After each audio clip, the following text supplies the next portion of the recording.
এছাড়াও মনে রাখবেন, দেখবেন বাইরের লোক এসে কোথাও গেস্ট হাউস ভাড়া করে, হোটেল ভাড়া করে আপনার জেলায় টাকা বিল হচ্ছে কিনা হাতে নাতে ধরবেন। মানুষ প্রয়োজন হলে যদি টাকা দেয় কেউ, আমি নিশ্চয়ই বলবো না টাকাটা নিয়ে নিন, তবে মনে রাখবেন এটা আপনাদেরই টাকা। কারো থেকে লুট করে আপনাদের বিল হচ্ছে ইলেকশনে ভোট পাওয়ার জন্য। টাকাটা আপনার টাকা, আপনি কি করবেন আপনার ব্যাপার, কিন্তু মনে রাখবেন দয়া করে ভোটটা বিজেপিকে বা সিপিএমকে বা কারো কথা শুনে, কোনো সাম্প্রদায়িক বিভেদকারীদের কথা শুনে ভোটটা কাউকে দেবেন না। এরা বিজেপির টাকায় ঘুরে বেড়াচ্ছে তৃণমূল কংগ্রেসের ভোট কাটার জন্য। একদল বসন্তের কোকিল এসছে এবং তারা এলাকা এলাকায় ঘুরিয়ে ধর্মীয় সভা করার নাম করে তৃণমূলের ভোট কাটার চেষ্টা করছে। সংখ্যালঘু বন্ধুরা সাবধান। মনে রাখবেন আপনাদের নিরাপত্তার জীবন সুনিশ্চিত, আপনাদের আর্থিক নিরাপত্তা, সামাজিক নিরাপত্তা সব কিছু কিন্তু আমরা করেছি। আর যদি আপনারা ওই যারা বিজেপির টাকা নিয়ে ভাওতা দিচ্ছে তাদের কথায় ভুলে যান, তাহলে মনে রাখবেন ধর্ম আলাদা, রাজনীতি আলাদা। সব ধর্মকে আমরা ভালোবাসি, কিন্তু মনে রাখবেন বাংলাটা কিন্তু তৃণমূল কংগ্রেসের হাতে রাখতে হবে। আর আমরা যদি আসন কম পাই তাহলে কিন্তু বিজেপির অত্যাচার আরও বাড়বে, বিভিন্নভাবে অত্যাচার বাড়বে। আপনারা দেখেছেন কেয়া থেকে শুরু করে এনআরসি থেকে শুরু করে কম করেনি ওরা। আমি এখনও মনে করি কেয়া বলে যেটা বলছে, যার নাগরিকত্ব এখনও পায়নি ডিএমের হাতে দায়িত্ব দিন, ডিএমরা দেখে নেবে। কিন্তু আপনারা কে ইলেকশনের আগে খবরদারি করার? তাই আমি সবাইকে বলবো ভুল বুঝবেন না। মনে রাখবেন আমরা যতদিন আছি আপনাদের ওপরে কেউ কোনো ক্ষতি করার চেষ্টা করলে আমি আপনাদের পাহারাদার ছিলাম, আছি এবং থাকবো। এবং আমি কিন্তু লক্ষ্য রাখি প্রত্যেকটা এলাকায় কি হচ্ছে না হচ্ছে। আপনারা আমায় বলতে বলুন, এই জেলার ব্যাপারেও আমি বলে দেবো। সংখ্যালঘুরা সাবধান, আবারও সেই ভয় দেখাতে শুরু করেছেন তৃণমূল কংগ্রেসের সুপ্রিমো মমতা বন্দ্যোপাধ্যায়। প্রিয় দর্শক, আমি শফিকুল ইসলাম এবং আপনারা দেখছেন আরামবাগ টিভি। আজকে উত্তর 24 পরগনাতে একটা সভা হয়েছে তৃণমূল কংগ্রেসের, সেখানে মমতা বন্দ্যোপাধ্যায় ছিলেন। আর ব্যাস, আবারও শুরু হয়ে গেছে সংখ্যালঘুদেরকে ভয় দেখানো।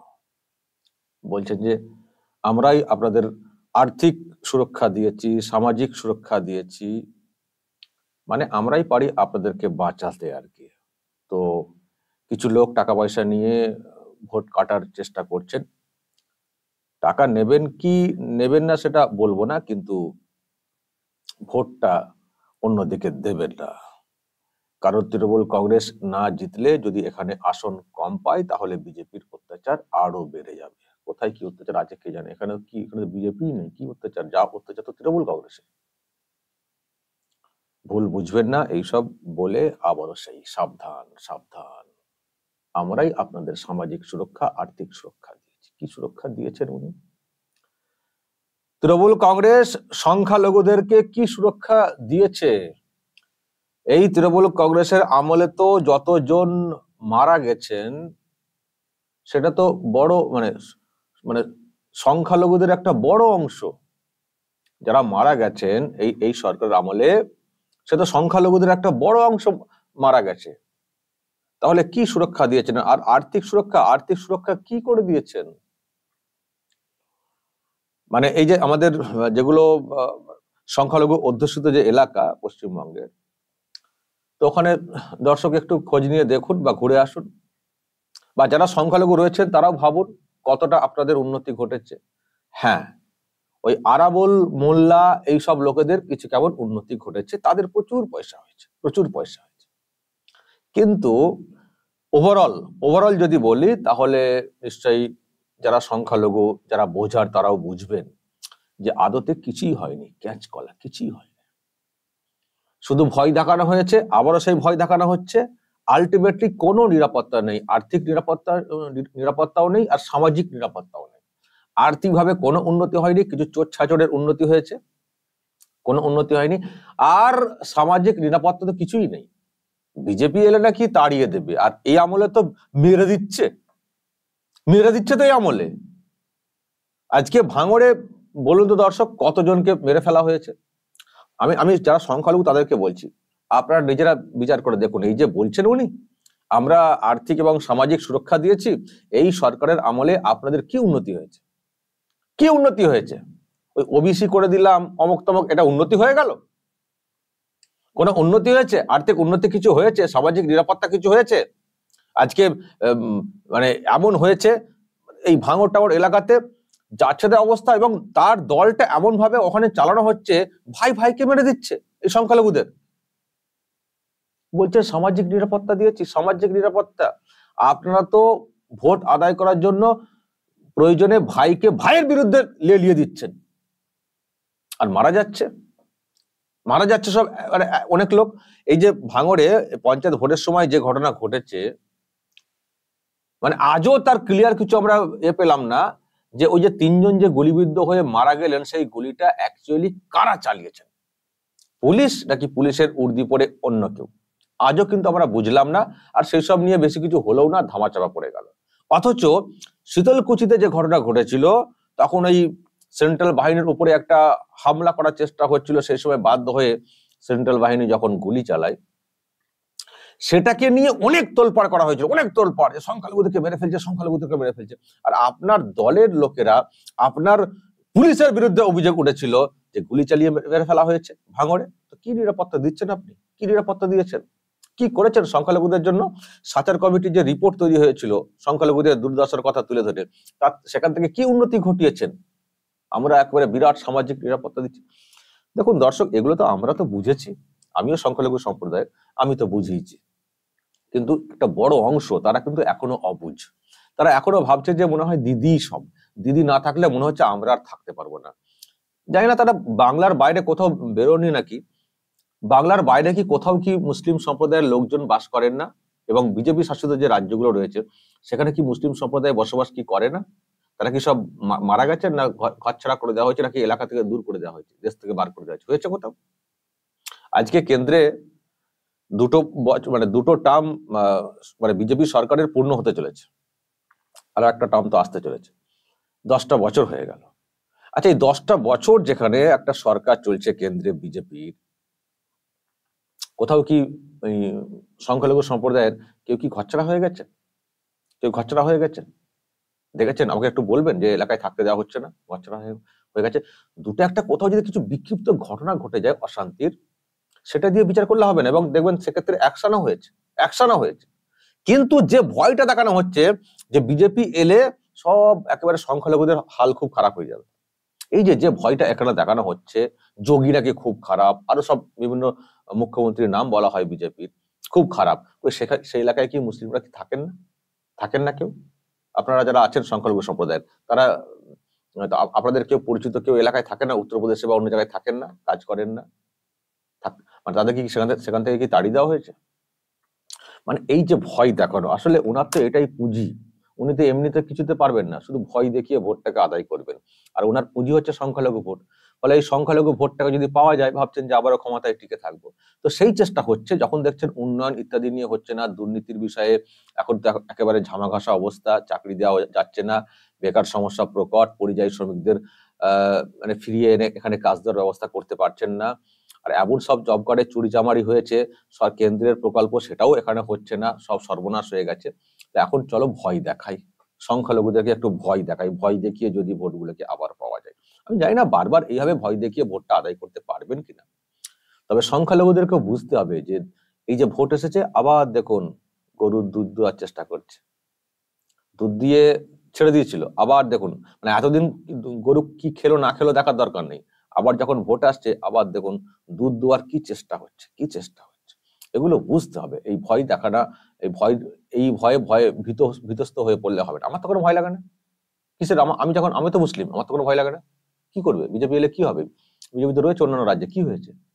সব ফালতু প্রচার, ফালতু কথা, শুধু নিজেদের দোষটাকে ঢেকে দিয়ে ক্ষমতায় টিকে থাকার চেষ্টা। আর কিছু হলেই শুধু বলছে টাকা পয়সা নিয়ে প্রচার করছে। আর আপনারা কি করছেন? আপনারা টাকা ছড়ান না?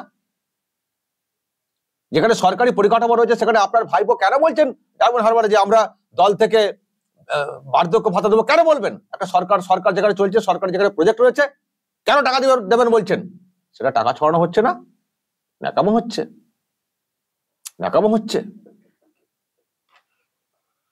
আমি জানি না সংখ্যালঘুরা এসব বুঝবেন কিনা, নাকি এখনো সেই ভয়ে ভীতস্ত হয়ে একেবারে দুহাত তুলে দিদি দিদি করে চেঁচিয়ে গিয়ে ভোটটা দেবেন, জানি না। ওই একটা সময় কিন্তু আমি ভাবি দর্শক, একটা সময় না আমার মনে হয় অনেকে দোষ দিবেন এই যে বাংলার যে বেহাল দশা হয়ে যাচ্ছে না দিনের পর দিন, মানে ওই দোষটা দিলে আমি অবাক হব না যে বাংলার এই যে বেহাল দশা হচ্ছে সেটা হচ্ছে সংখ্যালঘুদের জন্য। বাংলার যে এই যে দিন দিন যে বেহাল দশাটা হচ্ছে সেটা হচ্ছে সংখ্যালঘুদের জন্য। এবার কিন্তু সেই দোষটা আমাদেরকে পেতে হবে, কারণ এই সংখ্যালঘুরা বারবার এই তৃণমূল কংগ্রেসকে ভোট দিয়ে ক্ষমতায় ফিরিয়ে আনছে। তার মানে তারা তো বাংলার ক্ষতি তো তারাই তো ডেকে আনছে। এই দোষ কিন্তু এবার পেতে হবে সংখ্যালঘুদের। এই হয়নি সে হয়নি ওই হয়নি সে হয়নি বললে আর কিছু হবে না, বলে বলে তোমাদের জন্য তো হয়নি, তোমরাই তো বারবার ওকে ফিরিয়ে আনছো ভয় খেয়ে। বিধ্বস্ত হয়ে গেলে এই দেশীয় মুসলিম বিধ্বস্ত হয়ে গেলে তাড়িয়ে দেবে, উনিও বলছে না তোমরা বিশ্বাস করে নিচ্ছ, কোন আর দেবে। এবার দোষ পেতে হবে আমাদেরকে। তবে এদিকে আবার টনটনে জ্ঞানও আছে। যখন সংখ্যালঘুদেরকে ভয় দেখাচ্ছেন, ভয় দেখাতে ভোটটা আদায় করার চেষ্টা করছেন, কিন্তু আবার শুধু সংখ্যালঘুদের ভোট হলে তো আর চলবে না, কিছু সংখ্যাগুরুর ভোটও দরকার। তার জন্য উনি আবার আরো কিছু বলেছেন আজকে। এই যে মন্দির, রাম মন্দির নিয়ে এসব হচ্ছে না, হয়তো বুঝছেন যে মনে হচ্ছে যা ভোট মধ্যে সব মোদি নিয়ে নিলেন, সব বিজেপির দিকে ভোটটা চলে গেল। তো দেখছি যে আবার ওই মন্দির উনি কি কি করেছেন সেসব নিয়ে আজকে আবার একটা ব্যাখ্যা দিয়েছেন, আমি দর্শক শোনাই। সংখ্যালঘুদের 70% রিজার্ভেশনের মধ্যে 97% করে দিয়েছি কারা? আমরা করেছি। মনে রাখবেন, আমি আরো কিছু করব, সেটা পরে জানাবো। কিন্তু তৃণমূল কংগ্রেস কোনো মানুষ ভেদাভেদ করে না, সব মানুষকে ভালোবাসে। আমার কাছে সব মানুষ প্রিয় এবং সব মানুষকে নিয়ে আমরা ঘর করতে পারি, এই ধর্মেই আমরা শিক্ষা নিয়েছি। যে লোকনাথ ধামে আজকে এসেছিলাম, তারও ধর্ম ছিল এটাই, মানবতার ধর্ম।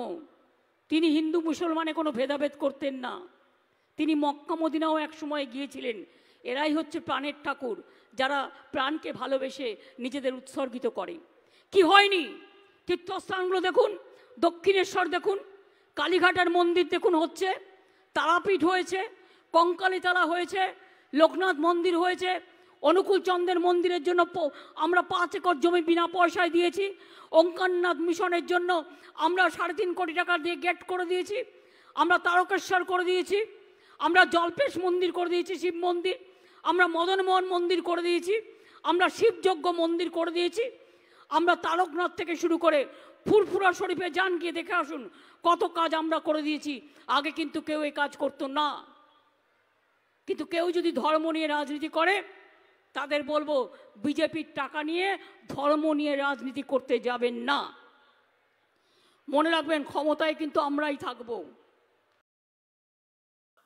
ক্ষমতায় কিন্তু আমরাই থাকবো, আমরাই দেখবো, ব্যবস্থা নেব, মনে রাখবেন।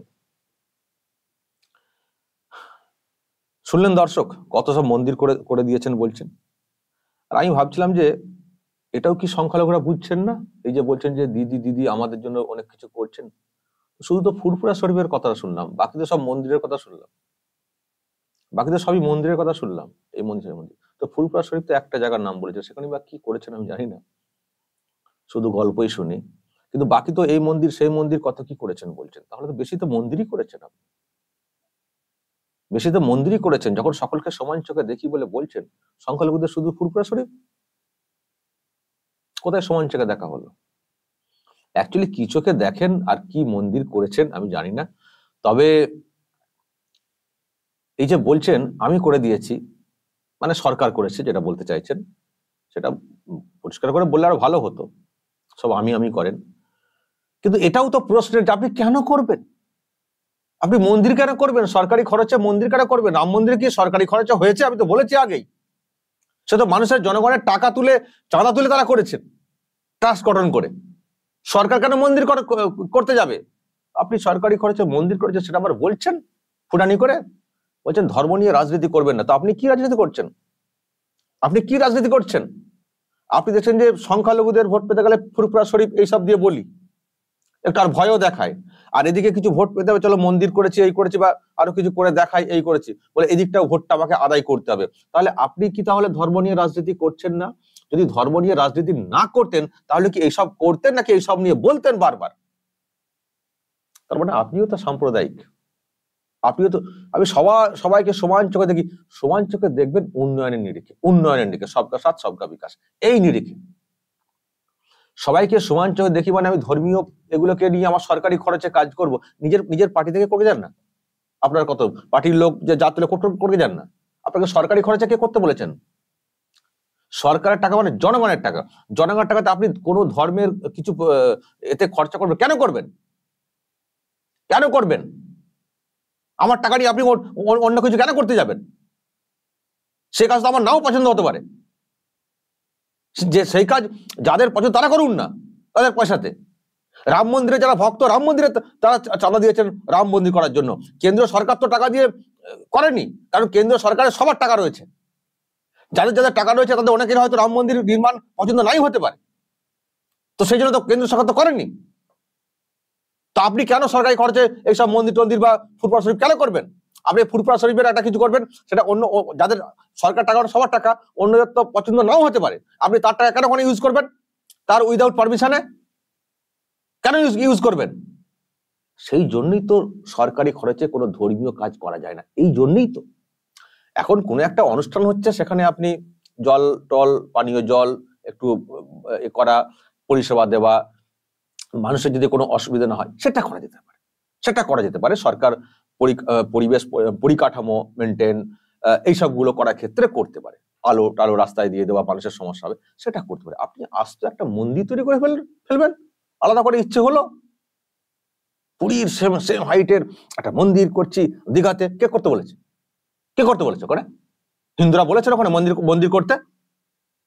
আর মন্দির কি যেখানে সেখানে হয়ে যায় নাকি? একটা মন্দির, একটা কোনো পীঠস্থান হওয়ার তার একটা ইতিহাস থাকে, তার একটা আধ্যাত্মিক একটা গল্প থাকে, একটা পৌরাণিক কাহিনী থাকে। সেই লিঙ্ক ধরে মন্দির তৈরি হয়। মনে হলো করে ফেললাম যেখানে সেখানে জগন্নাথ মন্দির। আমি জানি না এগুলো মানে যারা সনাতনী তারা কিভাবে কি নিচ্ছেন। এবং আমি এটা খুব নতুন শুনলাম, আমার আইডিয়া নেই দর্শক, কি লোকনাথ ধামের কথা বলতে গিয়ে উনি বললেন যে নাকি মক্কা মদিনাতে গিয়েছিলেন।